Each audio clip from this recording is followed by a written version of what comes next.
Hola compañeros, de nuevo la aventura en vuestra pantalla con Dr. Livingstone. Esta vez queremos acercaros la narración de las peripecias, las vicisitudes de un viajero sin fronteras que ha dado la vuelta al mundo. Sus aventuras son tales que podríamos pensar que es un personaje de ficción, un personaje novelesco.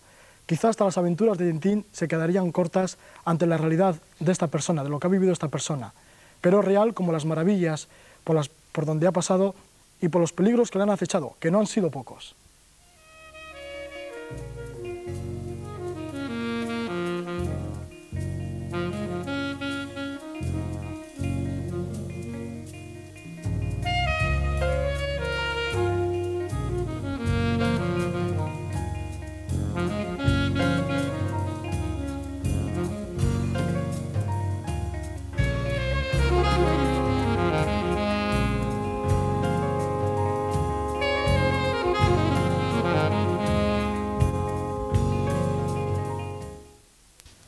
Nuestro invitado en esta ocasión es especialísimo, es un gran viajero, Jorge Sánchez. Es viajero vocacional, natural de Hospitalet de Llobregat, que en 1972 inició un viaje por Europa que le llevó 2 años y así aprendió el inglés, el francés, el italiano, el ruso, el portugués y otros idiomas que le han servido para otros viajes, como por ejemplo un viaje realizado en 1982 alrededor del mundo que le llevó 1001 días para recorrer 46 países de los 5 continentes.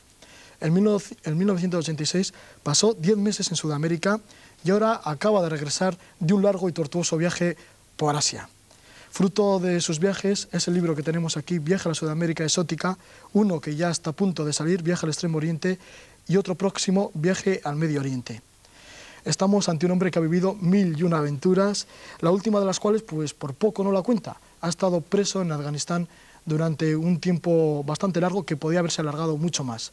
Efectivamente. Podía haber acabado aquí tus aventuras, ¿no? En Afganistán, en la cárcel. Hola. Sí, Hola, podían haber bienvenido. acabado porque me condenaron a 5 años en una prisión infrahumana. Afortunadamente, a los 101 días, parece que los números capicúas me persiguen, me llegó la libertad y aquí lo puedo contar. Pero creí que era el fin de mis peripecias, que ya no lo contaba porque hubo unos días en que me tuvieron preso en una especie de zulo, incomunicado y sin comer.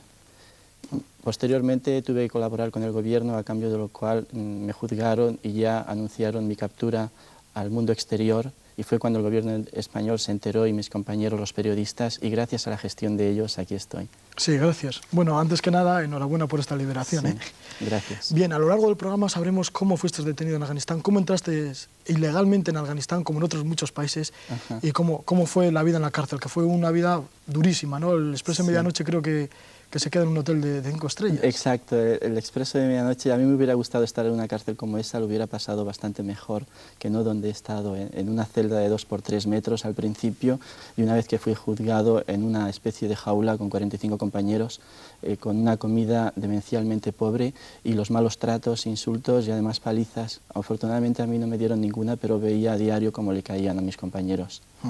Bien, bueno, pues a lo largo del programa sí que sabremos de cómo te metiste en esta situación. Pero, bueno, para comenzar, ¿de dónde te viene esa afición al viaje? Porque es una afición que la llevas, pero que muy dentro de ti, ¿no? Sí, sí, ya cuando iba a la escuela de pequeñito, mi asignatura favorita siempre fue la geografía y me podía abstraer delante de un atlas durante horas, imaginando los lugares que podía visitar en un futuro.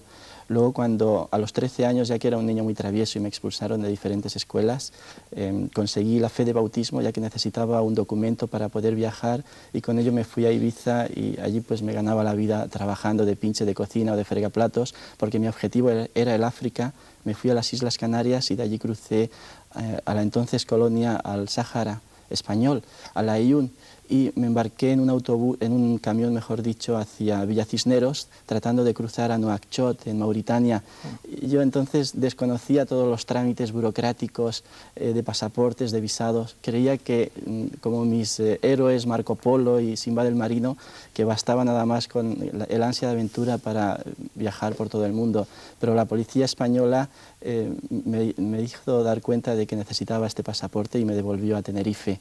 Y, en fin, así acabó mi primera experiencia viajera a los 14 años. Sí, a los 14 años. Luego han venido muchas más, muchas más, y además, bueno, tus viajes sigues con esa ansia, ¿no? Porque en realidad tampoco llevas mucho dinero, ¿no? O sea... No, que va, yo cuando obtengo lo justo para viajar a otro continente diferente al europeo, me marcho, me lanzo y luego sobre la marcha efectúo diferentes tipos de trabajo para ganarme la vida que me permitan seguir viajando. Siempre mis viajes los emprendo por un promedio de un año, a veces como el segundo que he hecho largo en mi vida duró 1001 días, casi 3 años, y este último de la India ha sido un año. Y los próximos que proyecto hacer para el año que viene también durarán un año. Uno al África Negra y del Sur, otro a las islas del Pacífico que aún me faltan por conocer, y luego el séptimo será un viaje por España para volver dentro de mí. Sí, ahora mismo vamos a presentar un documental que nos habla del Triángulo Dorado, ¿no? Ajá. ¿Tú conoces bien estas tierras del Triángulo Dorado allá en Asia, entre Tailandia, Birmania? Exacto, estuve en el 87, entonces Birmania no estaba prohibido. Bueno, y si lo hubiera estado también hubiera penetrado, como ahora justamente en este viaje que luego más tarde te contaré, que estuve en Arakan, que está junto a la frontera de Bangladesh. Yo estuve en el norte de Tailandia, hice el típico trekking en elefante de Chiang Mai y llegué hasta Top Rak, que queda justo en la frontera entre Laos, es una orilla del Mekong, la orilla izquierda es Birmania y la cuña que penetra pertenece a Tailandia. Pasé allí unos días, me monté en unas barcas por el Mekong y vi poblados de gente que se dedica a la cosecha del opio.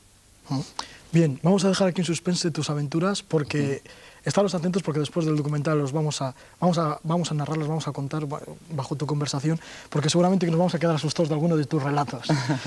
Bien. Espero. Ahora vamos a ir con este documental que nos lleva a este triángulo dorado en busca de la leyenda de la espiral de oro.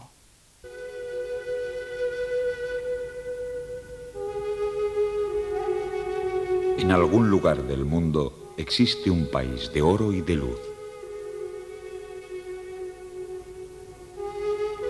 Las gentes que lo habitan son tan numerosas como las láminas doradas que recubren la gran cúpula del templo.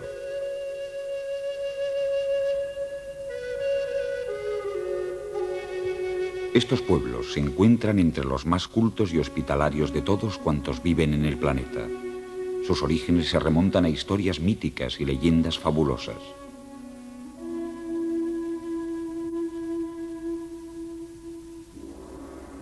Una de estas etnias tiene por símbolo una espiral, la asombrosa espiral de oro. La leyenda de la espiral de oro. Dominada por la cúpula dorada de la enorme pagoda, envuelta por las nieblas del pasado, Rangún es la capital del más extraordinario país de Asia. En 1775, el rey Alompayá, después de su triunfo sobre los Non, fundó una ciudad a la que llamó Yangon, es decir, fin del combate. En 1841 fue asolada por el fuego y años más tarde volvió a ser destruida durante la guerra anglo-birmana. Posteriormente, los británicos la reconstruyeron en el más puro estilo victoriano. La política del gobierno birmano es tan aislacionista que aquí el tiempo parece haberse detenido desde la Segunda Guerra Mundial. La gigantesca pagoda de 2500 años de antigüedad, cuya cúpula cubierta de panes de oro refulge como el fuego, es el símbolo característico de un país en el que el budismo está permanentemente presente. Sin embargo, Birmania sufre los rigores de la guerra. 2/3 de los territorios están prohibidos para el desarrollo de la vida normal.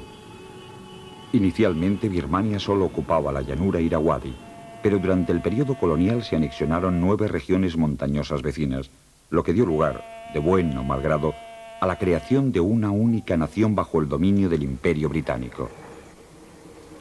A partir de la independencia, más de la mitad de la población se encuentra en estado de insurrección. Seguimos el curso del río Irrawaddy hacia el norte, desde donde intentaremos llegar a las montañas prohibidas, en las cuales habita el pueblo de la Espiral de Oro.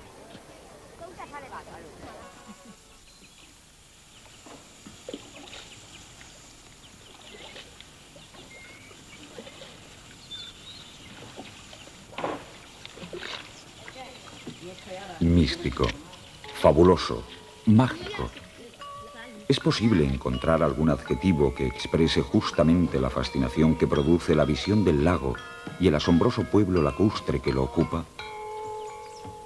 Con sus más de 100 kilómetros de longitud y una profundidad que no sobrepasa los 3 metros, el lago Inle se ubica en el corazón del estado Chan. Está rodeado por montañas habitadas por tribus ignotas y guerrilleros. El extremo oriental llega hasta el misterioso Triángulo de Oro, mientras que por el sur linda con las regiones de Kaeni y Karen, territorios salvajes donde reside el pueblo de la Espiral de Oro. Inta significa hijos del lago. Esta etnia, que cuenta con unas 70.000 almas, se reparte en numerosos asentamientos situados al borde del lago. Las casas se fundan sobre estructuras de bambú y se ensamblan entre sí según complejos modelos arquitectónicos. Difícilmente podríamos encontrar gente más cariñosa y hospitalaria que estos hijos del lago.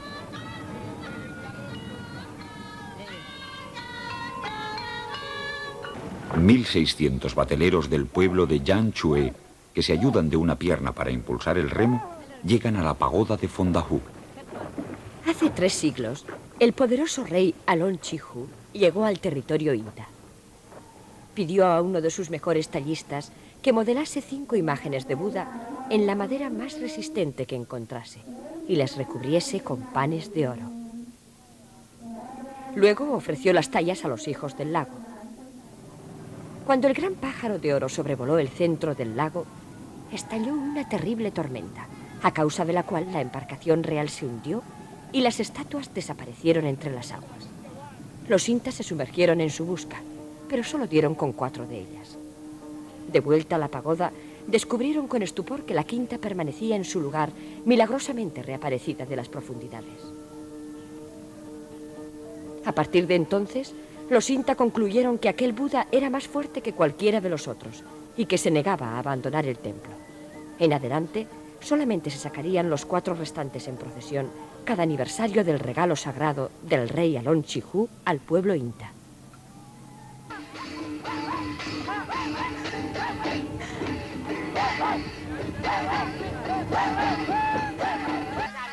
Antaño, el pueblo de la Espiral de Oro también se desplazaba a participar en la fiesta de Fondao.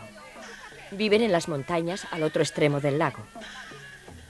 Antes de que la guerra disgregase la población birmana, venían a acompañar al gran pájaro real.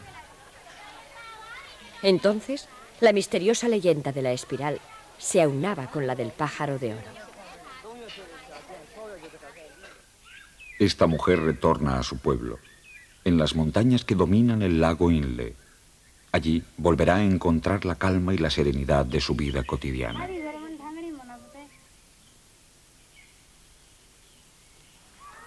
No tengáis miedo, pequeñas, esto es solo una cámara. Es verdad que hoy en día las tribus montañesas son a menudo víctimas inocentes de la guerra. El ejército birmano no duda en hostigar a la población civil, sospechosa de ayudar a la guerrilla. Esta es la razón por la que las niñas se han atemorizado al verse apuntadas por la cámara. Han pensado que se trataba de un arma lista para disparar. Creíamos que nos resultaría factible llegar desde aquí hasta las montañas prohibidas, donde vive el pueblo de la Espiral de Oro. Habríamos tenido que partir de noche para emprender una larga marcha, pero el visado de 7 días no sería suficiente y tampoco sabemos cómo reaccionarían los guerrilleros al vernos. Solo tenemos una alternativa: volver a Rangún, internarnos en Tailandia e intentar cruzar clandestinamente la frontera birmano-tailandesa para penetrar en la zona controlada por los combatientes de la Espiral de Oro.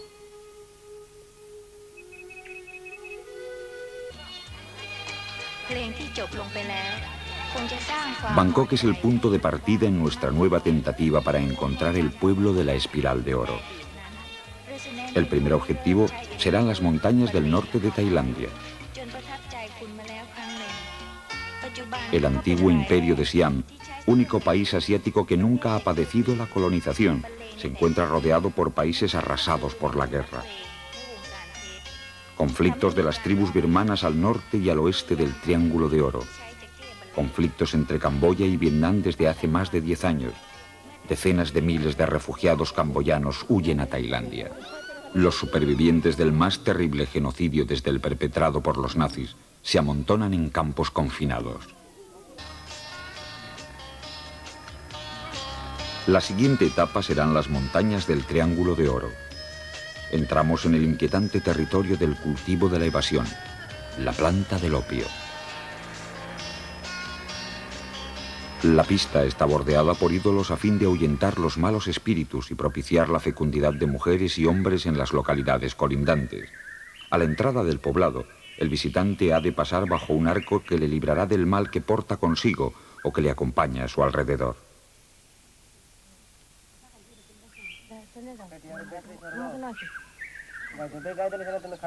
El temor inicial da paso poco a poco a la curiosidad. Nos encontramos en Da Pe, en la frontera birmano-tailandesa.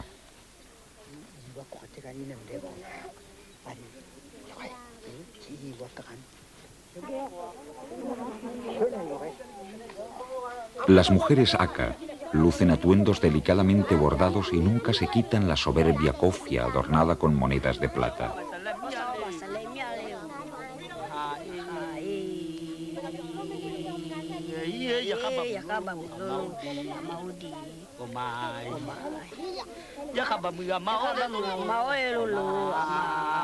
Para esta gente, el columpio es algo más que un simple juego, sobre todo en determinadas épocas. Especialmente con motivo de las fiestas se instalan gigantescos columpios donde compiten personas de toda edad.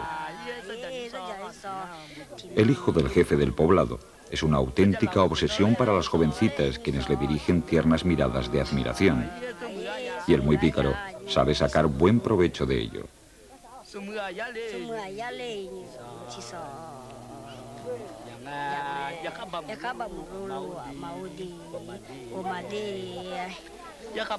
Las criaturas son las reinas de la comunidad y participan en las tareas de las personas mayores. La religión animista de la etnia Aka es extremadamente compleja. Los espíritus y las almas, pues aquí no solo cada persona, sino también cada objeto posee su alma, juegan un importante papel.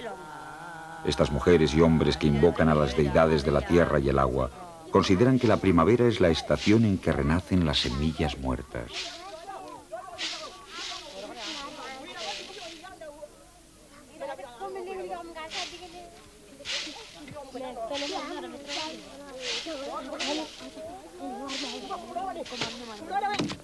Después de cribar y preparar el grano, estas jovencitas separan la corteza con la ayuda de un potente mortero instalado bajo una tejabana. Diariamente, a la hora de alimentar a los animales, Abe, la esposa del jefe, habla con los cerdos y los acaricia suavemente. En este pequeño y extraño mundo, todo ser y toda cosa es digna de respeto. La tribu Aka acostumbra a tejer su propia ropa, así como a confeccionar los ornamentos con que posteriormente la embellecen.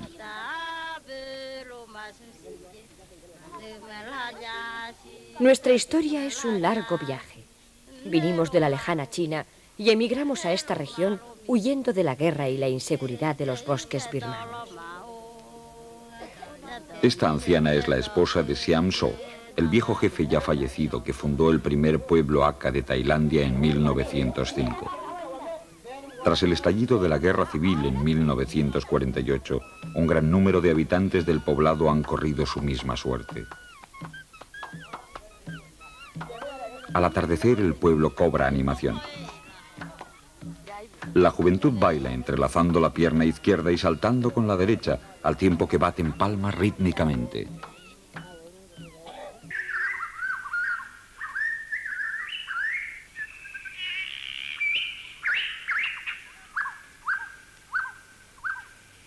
El primer pueblo tras la frontera birmano-tailandesa es una comunidad Kayá. Las mujeres Kayá envuelven el pedal del mortero con tiras vegetales, lo que ha deformado su manera de andar y les ha hecho acreedoras al apodo de mujeres elefantes. El alma se localiza en las pantorrillas, por lo cual deben protegerlas de los espíritus maléficos que pululan a ras de suelo. La tribu Kayá es una de las 5 birmano-tibetanas que componen la etnia Karenni. Estos guerrilleros Kayá nos invitan a acompañarles hasta la frontera oficial birmano-tailandesa, pero de hecho, la frontera entre Birmania y el territorio Karenni.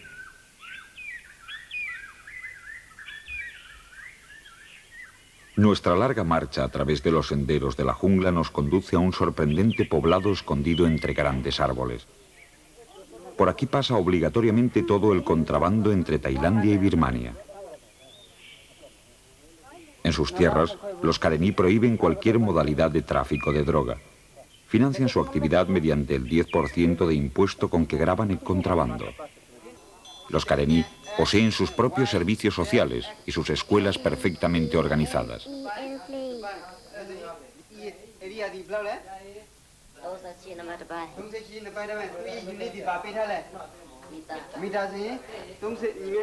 Nos dicen que Sokan es un alumno aplicado y un soldado valiente.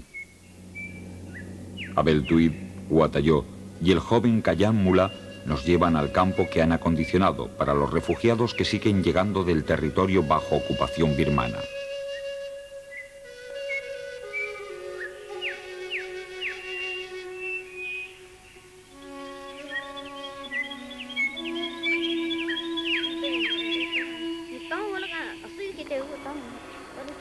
El pueblo de la Espiral de Oro.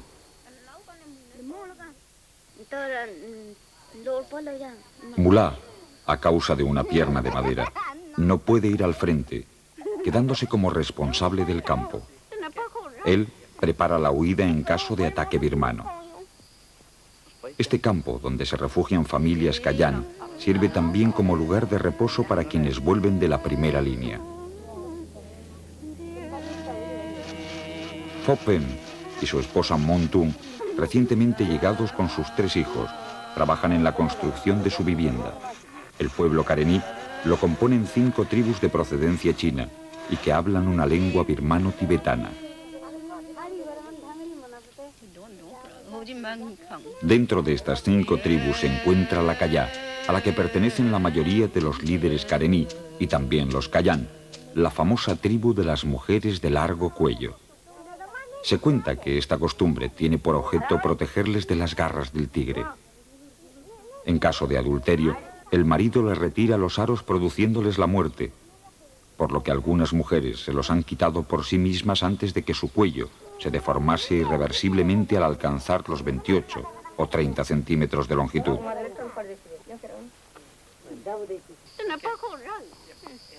Más tarde, Montun nos relatará la asombrosa leyenda de la Espiral de Oro, leyenda que se remonta a los orígenes de su cultura.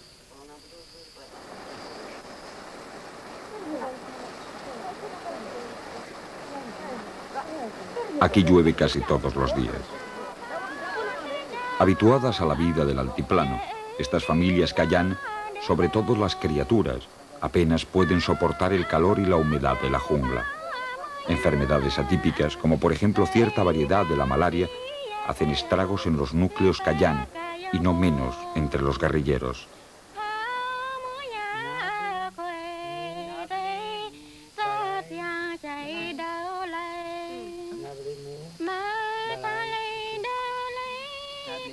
De las 5 tribus karení, la Kayan es la más afectada por la guerra. Su hábitat natural se encuentra bajo control birmano, lo que acarrea crueles represalias sobre sus miembros.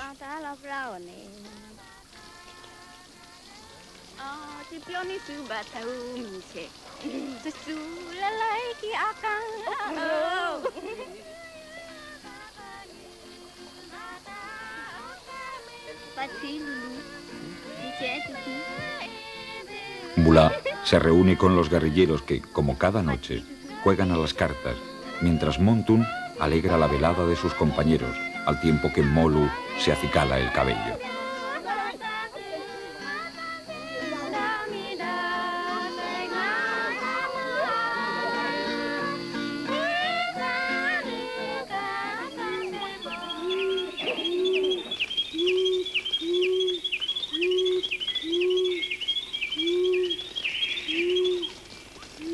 Dudosas comparaciones entre la Biblia y las antiguas leyendas kareníes hicieron que los misioneros de la época colonial creyeran haber encontrado una de las 12 tribus israelíes perdidas. Según la mitología karení, el mundo fue creado en 7 días y simbolizan el pecado por una serpiente que ofrece el fruto prohibido a una mujer y a un hombre. ¿Qué más necesitaban aquellos misioneros para dar crédito a su maravilloso hallazgo? Aprovechando esas coincidencias, hicieron de las tribus Karenni, sus vecinas las Karen, las mayores comunidades cristianas de Birmania. Los Kayá son los que más han sufrido la influencia de la evangelización. Por el contrario, el pueblo de la Espiral de Oro, la tribu Kayan, ha podido escapar de dicha influencia, manteniendo su religión animista. Buyang recoge unos pimientos para preparar el almuerzo. Montuk aguarda impaciente junto al hogar colectivo.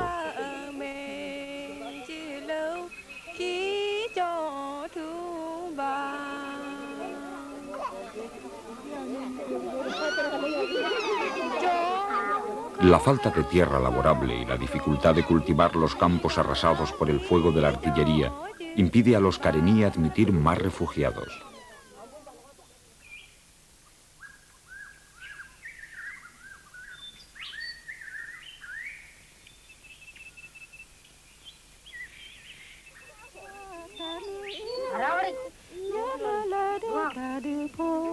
Las tribus Kayan y Kayá participan juntas de la recolección.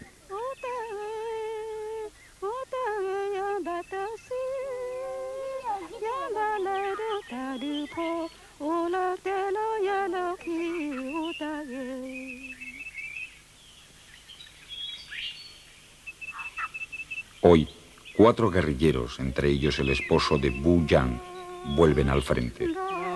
Sus esposas y un amigo les despiden con un cántico nostálgico.